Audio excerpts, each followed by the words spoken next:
ሰላም የኦንላይን ቤተሰቦቼ ዛሬ ማሳያችሁ ቤት 1300 ብቻ ሞርጌጅ ፔመንት ያለው ቤት ነው። ይሄ 3 መኝታ ቤት 2 ከግማሽ ባኞ እና አስኪንግ ፕራይሱ ደግሞ 196999 እና ሴኩሪቲ ዲፖዚቱ ደግሞ 850 ብር ብቻ ነው።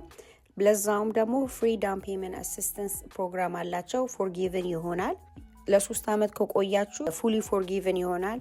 ኖ ባክ ፔመንት የለውም። ኖ ሰከንድ ሊን የለውም። ደግሞ ሪኳየርመንቱ ደግሞ ክሬዲት ስኮራችሁ 620 የ2 አመት ስራ ሂስትሪ እና የ2 አመት W2 ነው። ይሄ ፕሮግራም ሜክስ ሆም ኦነርሺፕ በጣም ቀላል እና ብዙ ገንዘብ እንዳታወጡ ነው።